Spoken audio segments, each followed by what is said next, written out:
Hello students, welcome back to my channel again. This is Anamika Talukdar and today I am here with a new lesson from economics, that is chapter 2, people as resource. So before I start this lesson, the last video there I gave you few important questions from lesson 2 of politics, that is what is democracy, why democracy, and go through the questions. If you have doubt regarding any question, ask me. I'll try to provide you the answer if you find any doubt there. So let's start people as resource. Again, it's a very easy one, like the first lesson of economics. In the first lesson we got, in the story of village Palampur, we got there the fourth requirement of production, which is human capital, if you remember. And this human capital, I already told you that we are going to get it in a detailed manner in lesson 2. And here you have a full chapter of that human capital, that is people as resource. So I think you have now little idea what is people as resource, how people can be said as resource. People can be said as resource when they become capital, and that is the superior most capital. If there is human capital, then only the other resources of production can be used, can be utilized.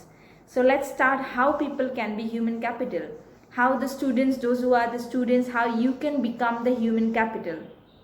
So human, for being and becoming human capital, the requirements which are needed, these are education, healthcare, that is proper food is also included there, and training. These are the three requirements which is needed for making a person into human capital. So that's why we need to take education, we acquire knowledge, then we have to take care of our health. As we know, health is wealth. If you are educated, if you are qualified, highly qualified, but you do not have a proper health, then when your health will not support you, then the education or the knowledge you acquire, this will not be useful to you because your health is not supporting. If, for example, you are taking up education but you are not able to properly attend school, or you are not able to regularly attend the classes because of your improper health condition, so then even if you want to take up education, even if you want to acquire knowledge, will not be able to give you 100% because you will not have a proper health condition. So the second requirement, it's very important to have a proper health, and for that we need to take care of our health and we need to take proper food.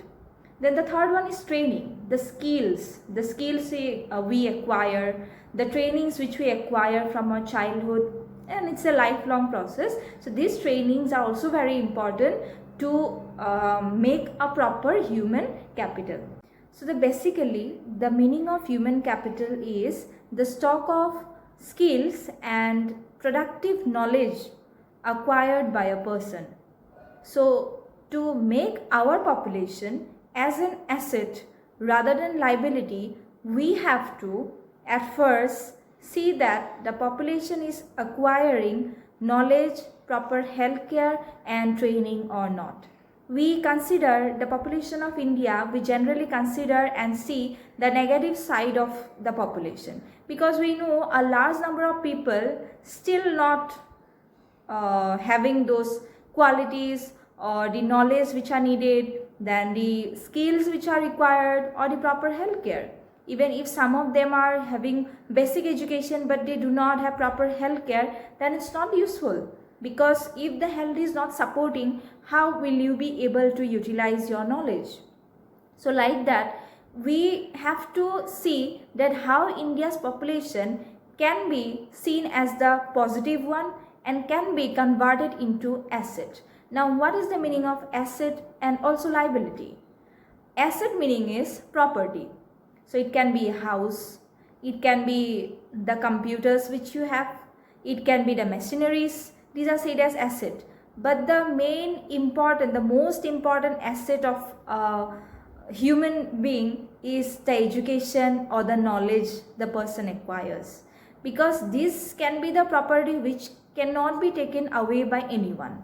So these are also asset. So a person's biggest asset is to have knowledge, proper education and a proper health, and also the skills which are acquired by the person. So if the number of people, those who are there in the India, if we can convert them into asset rather than liability. And what is the meaning of liability? Liability is dhar or udhari, that is liability. Like if I am liable to pay to someone, that is liability. Like if, for example, I do not have proper knowledge, I do not have education, I do not have a proper health, I do not have skills, and I'm just sitting idle at home where my parents are feeding me, then I'll become a liability to the family because I'm liable to them, and I'll also become a liability to the country. So that's liability. And if all of us living in India, if we make and convert them into asset rather than liability, then the productivity of the country automatically will increase, because everyone will work, everyone will use their knowledge, everyone will use their skills, and thus they will earn. And they are earning not only for them, they will also earn for the country, and thus the productivity of country will automatically increase. So how investment can be done to make human capital? We invest in different field, but how can we invest on human capital or human being? How can we invest on us? We can invest by giving knowledge, proper knowledge, education, training, skills, and also healthcare. So these are the investment on human capital. These are the investment to make the people living in some area or in a country or anywhere, these are the investment on the people to make them as human capital. So this is the concept of human capital. A very good example is Green Revolution. Earlier, you know that before the Green Revolution was introduced, then before that, farmers were using traditional techniques, and where many farmers were needed, their hard works needed, even the hard work of animals were needed when they were using the Persian wheel. If you have gone through my first video of the story of village Palampur, there I explain what Persian wheel is. So these needed hard work, these needed more people, more physical work.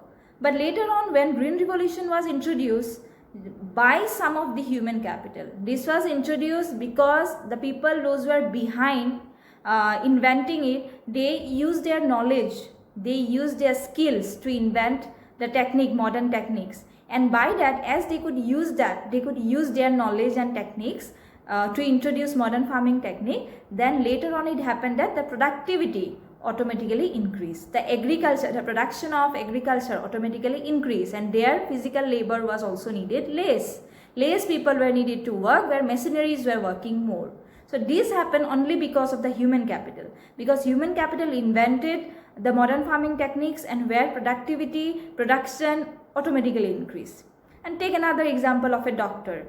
A doctor, when a person becomes a doctor, or the person can be said as human capital also. So when the doctor becomes a doctor, then not only that doctor is benefited, whole society is benefited. Not only his family is benefited. By his knowledge, he is also helping the patients, the people of the society. So the whole society, whole country is benefited. For example, I am using my knowledge, I am using my education to make these videos, and I am trying to help the students. So by my education or by my knowledge, not only I am helped, also I am trying to help others.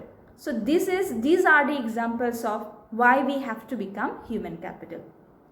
So these are the simple meanings which I try to explain you, how people can be termed as human, or how people can be can be made as human capital. And next video, I'll try to explain you more about human capital by giving some more examples, where you will get like 2 small stories, where you will understand it in a better way, why we have to make human capital, how we are benefited. I think this you have understood, today's videos you have understood. I explained you in a simple way why we should make human capital, why we should become human capital, so that to make our country a better one, to benefit ourselves and also our society and country. So for today, thank you very much.